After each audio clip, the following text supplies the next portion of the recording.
All right, we will get started. Good afternoon, everybody. Appreciate you all for coming out. I'm Michael Grady, TV play-by-play announcer for the Minnesota Timberwolves, and I want to thank all of you in attendance again for coming out for this special occasion as we really excited about welcoming the newest additions of the Twin Cities and the Minnesota Timberwolves. And the Wolves have added to their talented core by acquiring forward Leonard Miller, the 33rd overall pick in the 2023 NBA draft, and drafting guard Jaylen Clark with the 53rd overall selection. Let's give him some love.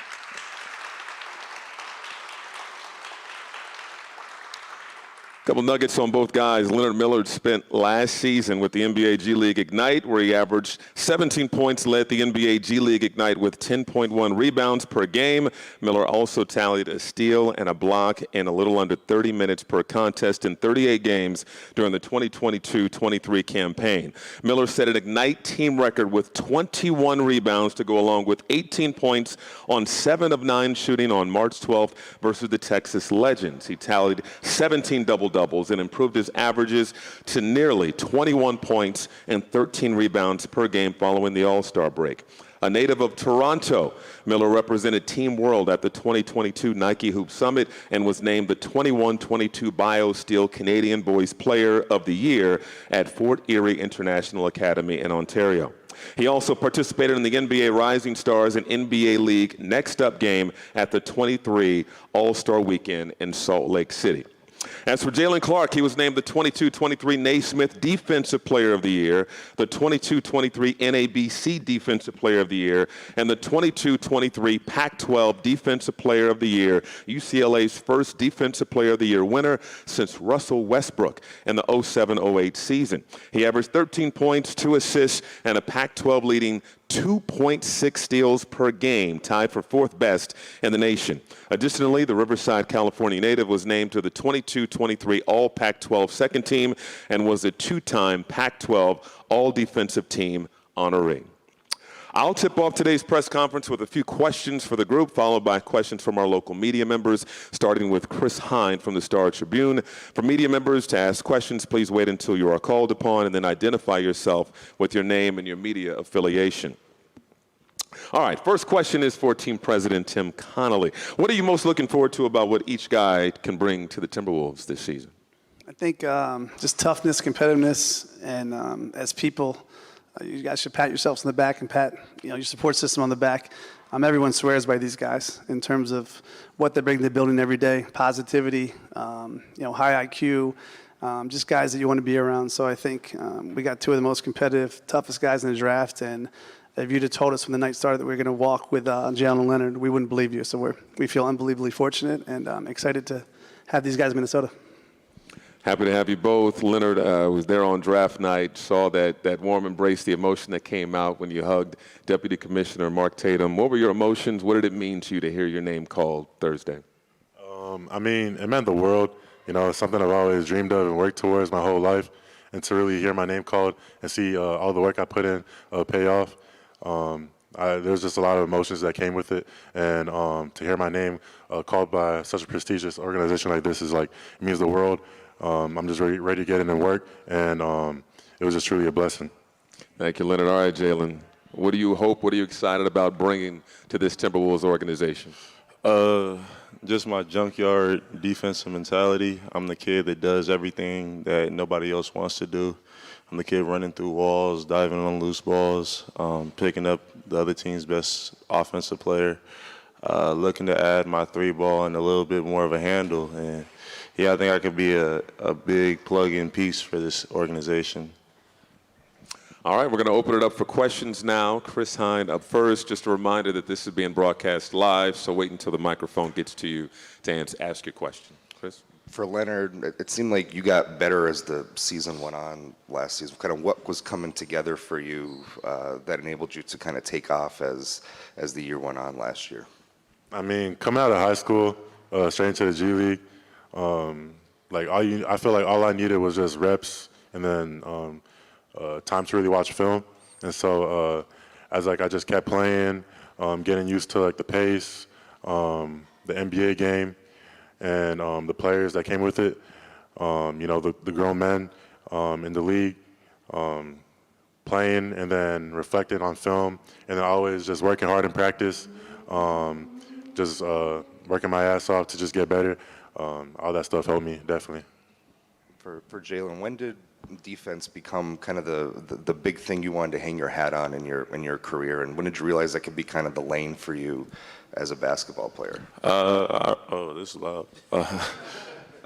I recognized pretty early. My AAU team, I was with Evan Mobley, Onyeka Okongwu, Johnny Juzang, Evan Mobley, Isaiah Mobley. So we were loaded. So there wasn't a lot of shots for me to shoot. So the only way for me to get out there, I had to start picking up 94 feet in like AAU, which wasn't seen a lot, but it kept me out there on the floor, and I just kept that with me and transitioned it to college.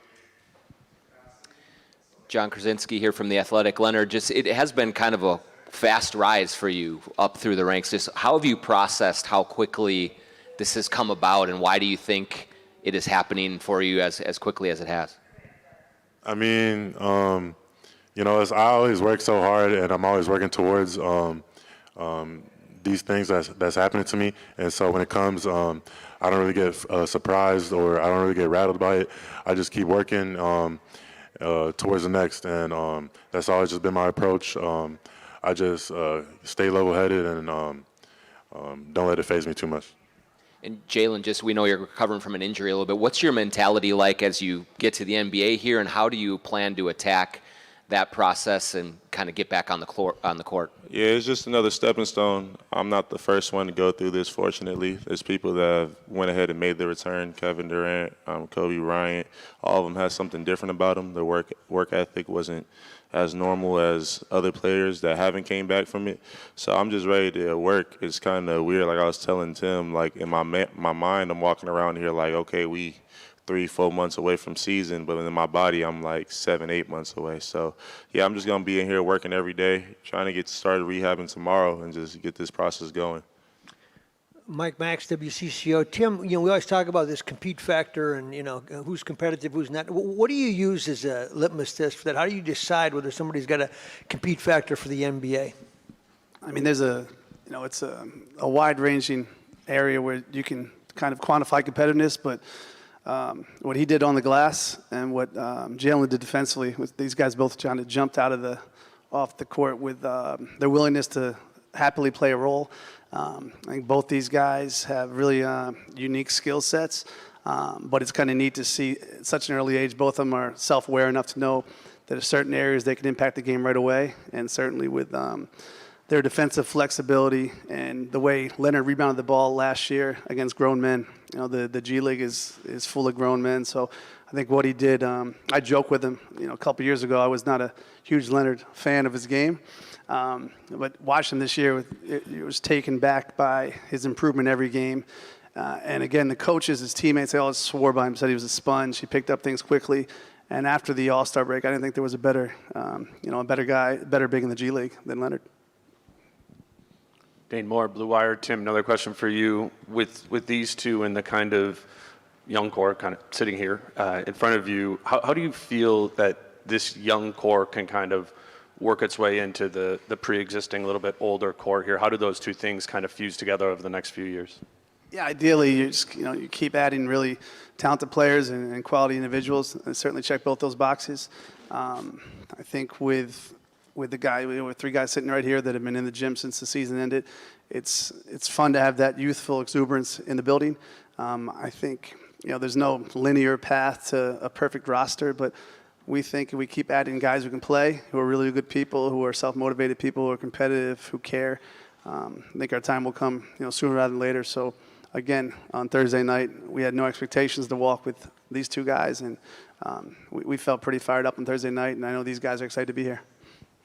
Jace Frederick, Pioneer Press. Leonard, you seem to be evolving so rapidly right now. Do you have any idea in your mind of the player you want to become 3-4 years from now? A lot better than I am right now. I feel like there's no limit to where I can reach in this game, and just with continuous growth and just hours that I devote to this game, I just feel like nobody really knows how much better I can get, but I'm just keep working towards something even greater. And then, Jaylen, you talked about the need to be a great defender. What's went into becoming that and kind of honing your craft and getting to that point where you're so difficult to score on? I mean, a lot of it is really God gift. I feel like basketball, I mean, defense in basketball is just if you want to or not. Like, there's a lot of people that feel like they need to save their energy on offense and stuff like that, and they just don't devote to it. I mean, it's easy to, when you see a screen, to just run into it and say, I got hit.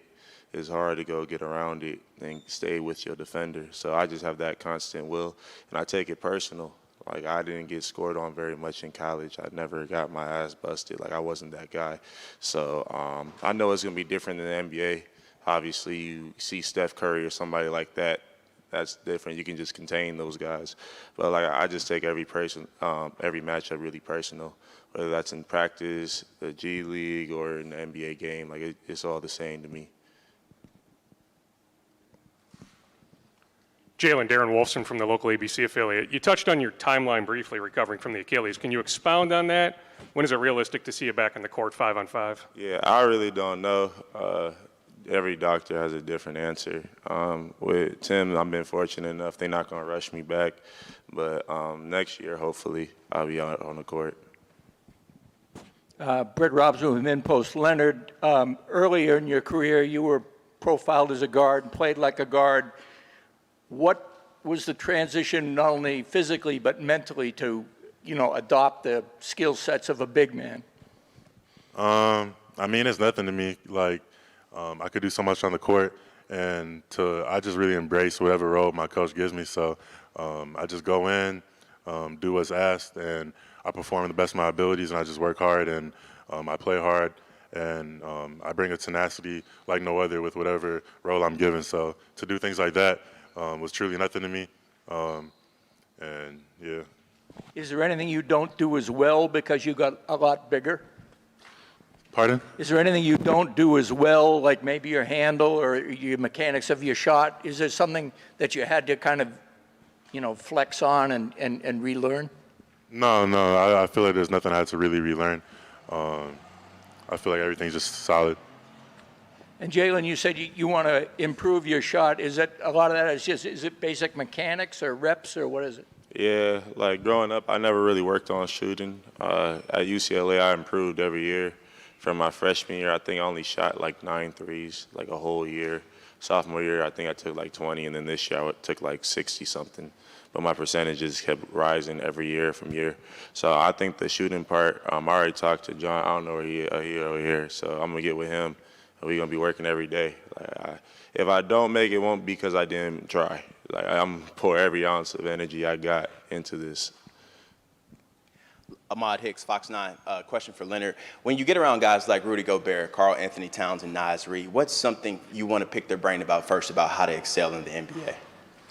I mean, anything that they really got from me, I'm just willing to listen. I feel like I don't know everything, so whatever they have off the bat, I'm just really willing to just hear what they have to say. But guarding, ways they could be successful that I can adopt and going into the NBA, and rebounding. They're really good rebounders. Add like know more about how they rebound so well. I say things like that. Question for Tim. Would you say that you guys really focus on having a lot of depth at the center position, seeing how you guys have, 3 centers that may combine to make upwards of $90 million this season? What's the addition of Leonard like, for you guys? Yeah, I don't really know what position Leonard is. I think to Britt's question, he grew up as a playmaking forward, so I think I know he can guard 3 positions, and then offensively we'll let Coach Finch determine like where he could best be employed. I think what's neat about the flexibility of our bigs is, while Rudy's a pure 5, we have some other guys who can play both the 4 and the 5. Offensively, we have a bunch of guys that their skill set allows them to do things all over the court that generally most bigs can't. So, again, specific to Leonard, I guess you're going to figure out what you are. Well, your coach will figure out what you are. But I think it's one of the things really exciting about Leonard. We just think he's a basketball player. All right, that concludes the Q&A portion of this press conference. We're going to invite photographers to take pictures of Leonard, Tim, and Jaylen for a few moments, so we'll get set up for that.